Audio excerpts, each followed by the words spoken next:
morning, students. Today I'll quickly give you a recap of the story wherein we got to see that this man, that is the peddler, he could not control his own instinct and he stole the money of the crofter.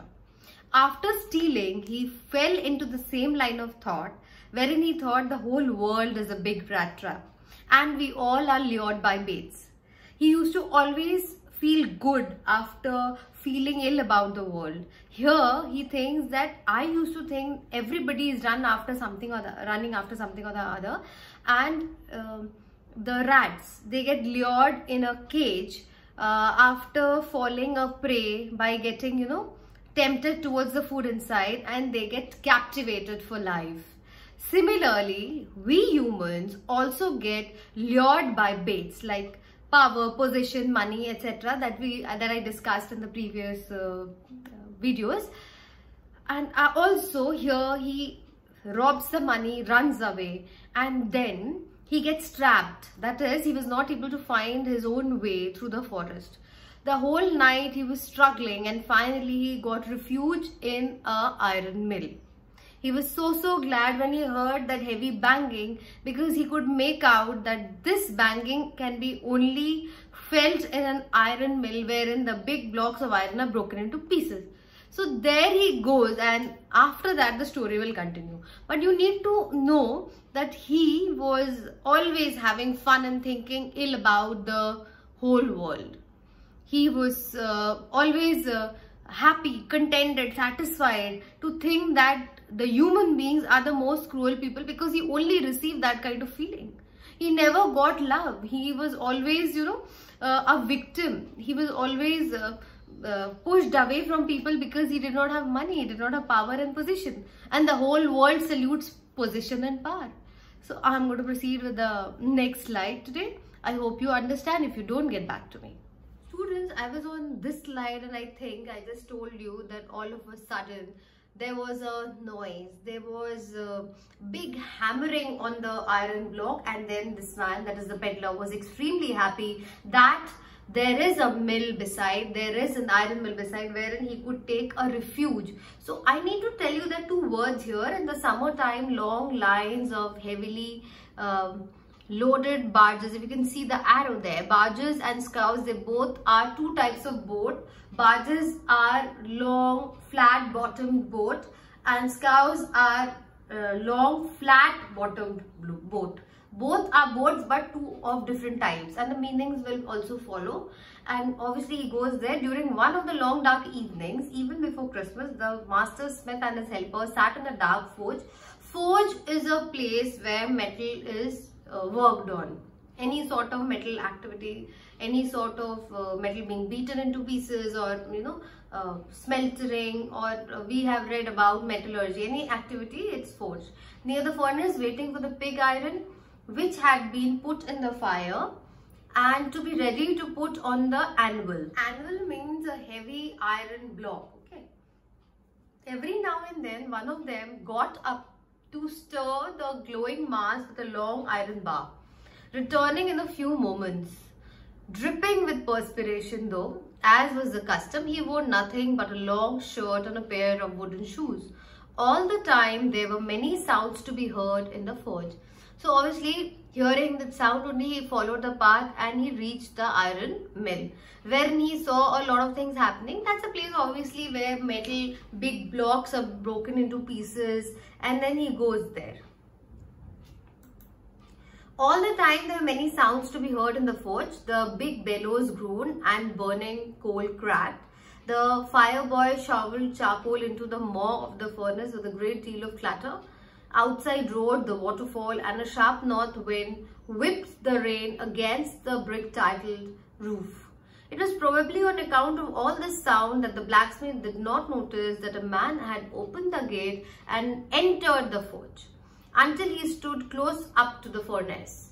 Surely it was nothing unusual for a poor vagabond without any better shelter for the night to be attracted to the forge by the glowing of light which escaped through the sooty panes, and to come in to warm themselves in front of. As I've told you, all all the time there were many sounds to be heard in the forge. Obviously, where a metal is beaten into pieces, there will be a lot of sound. Forge is a place where you deal with metal. The big bellows groaned. Bellows means they are big sack air bags which are used to blow air into the furnace. So they all groan means made a lot of noise, and the burning coal cracked. There was obviously a lot of fire inside, coal was burning, and the fireboy shoveled charcoal into the maw of the furnace. Fireboy was putting, shovel means to put, okay, to move charcoal into the maw is mouth of the furnace with a great deal of clatter. There was obviously, clatter means noise. There was a lot of noise at that point of time when the entire process was happening. Obviously, there were so many activities happening, there will be a lot of noise. So outside roared the waterfall, and a sharp north wind whipped the rain against the brick-tiled roof. So outside there was noise of this waterfall which was trying to make its place through the wind. Obviously, it was as if piercing the wind aside and falling on the roof. So then there was noise. It was probably on account of all this noise that the blacksmith did not notice that a man had opened the gate and entered the forge. The man here refers to the peddler. So he says that there was so much of noise inside the forge, and there were that noise of the waterfall falling on the roof. So there was a lot of hustle and bustle in the whole surrounding. He could not figure out that there was a stranger who was standing near the door. Surely it was nothing unusual for poor vagabond without any better shelter for the night to be attracted to the forge by the glow of the light which escaped through the sooty panes, and to come in to warm themselves in front of. So then here what happened, this poor vagabond, as I've told you, vagabond is a person who doesn't have a proper residence, doesn't have a permanent address. So he comes in, and surely it was nothing unusual that somebody like him will enter the forge to spend the night, because it happens. Anybody who gets lost in the forest or anybody who is walking through the forest stays back in the forge for the night. That was quite common at that point of time. Students, I would like to tell you that in this slide what we saw was this man entered the forge, and there were a lot of activities happening around. Like the metalsmiths were working on the forge, and there are bellows. Bellows means the big air sacs that were used to blow air into the maw of the furnace, mouth of the furnace.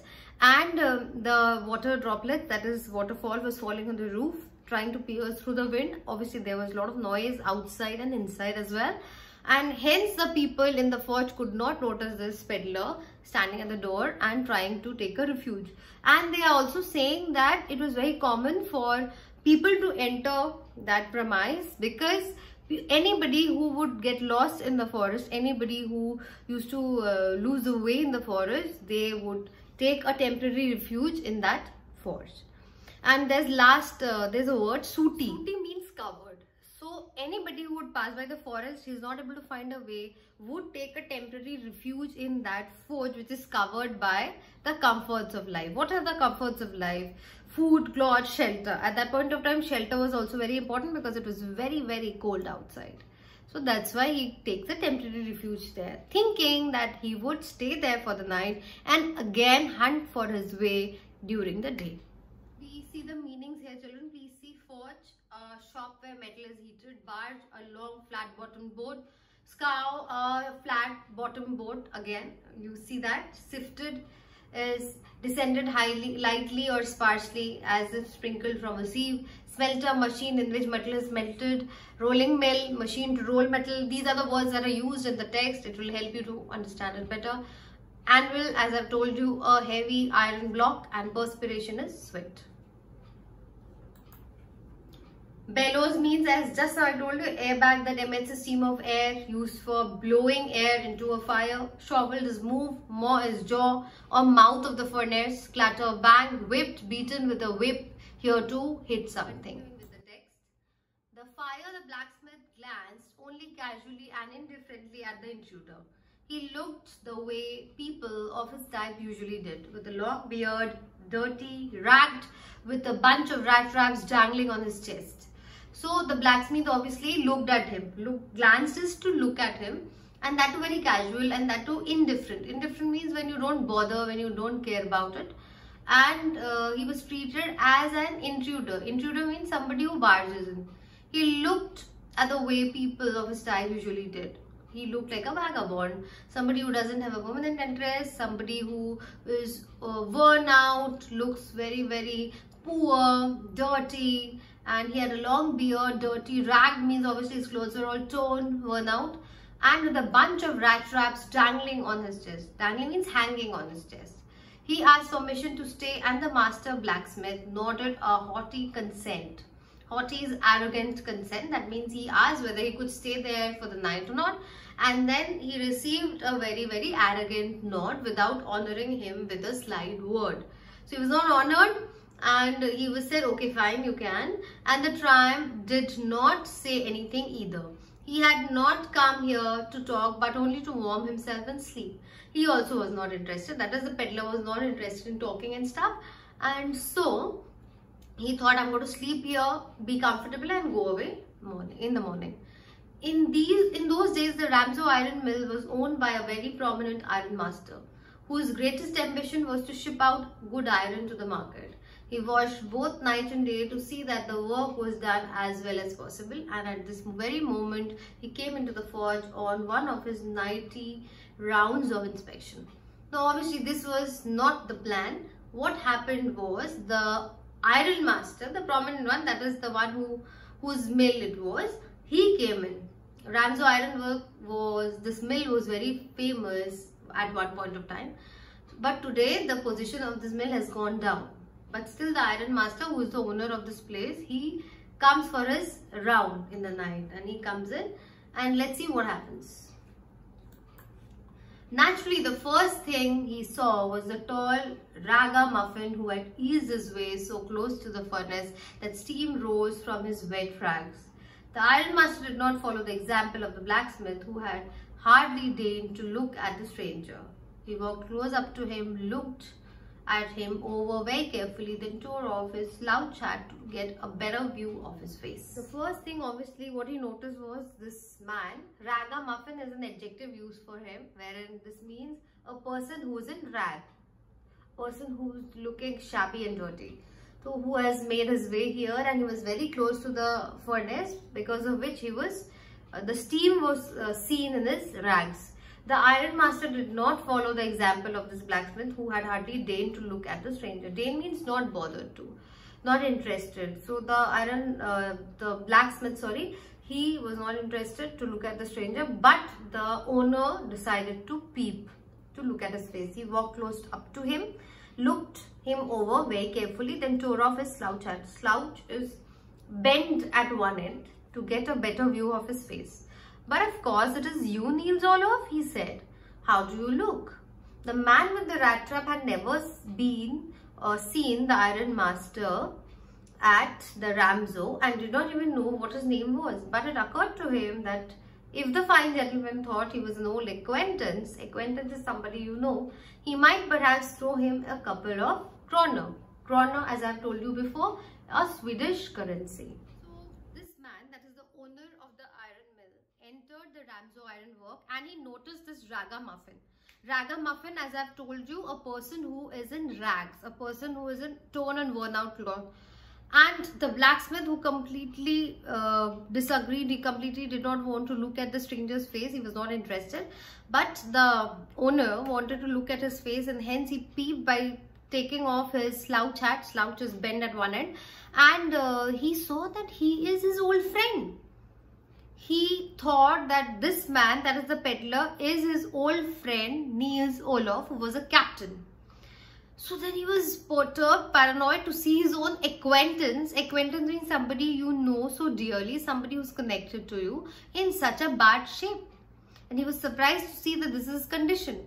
And on the other hand, the peddler thought that if this man mistakes me to be his old acquaintance, his own relative, or somebody who's near to him, he might, that is the owner of the mill, might throw away some kroners at him because he's related to him. So both the cases here, he should have told him, that is the peddler should have told him that no, I am not the one you are thinking.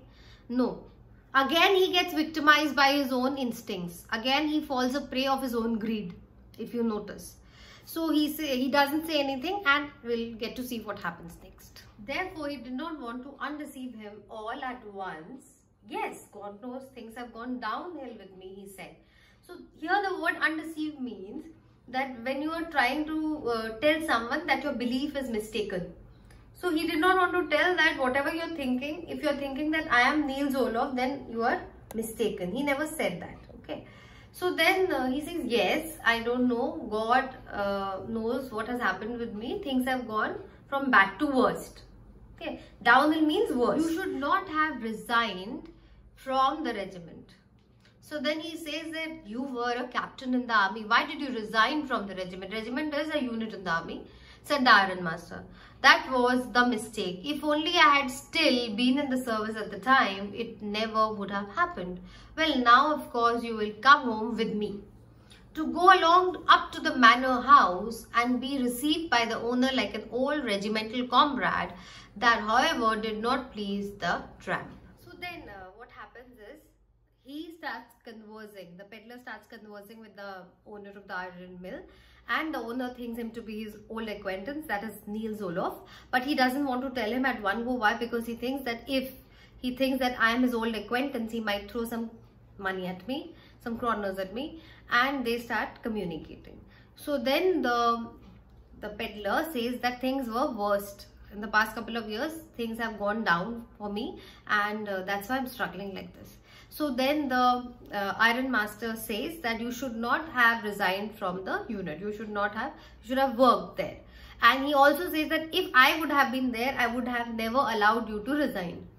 So this is what happens, and finally he says that why don't you come along with me to my manor house. Manor house is a house in the countryside, a house near, the outskirts of the city. It's a beautiful big house. But the peddler is thinking, you might be seeing there's another word as tramp. Tramp, peddler, all are words used for this particular man only. So he says that going to the manor house is just like throwing yourself to the lion's den. One, that obviously he is an old regimental comrade. That means he was also working in the army. He too has connections. And if I go there, it means I am myself going into the den.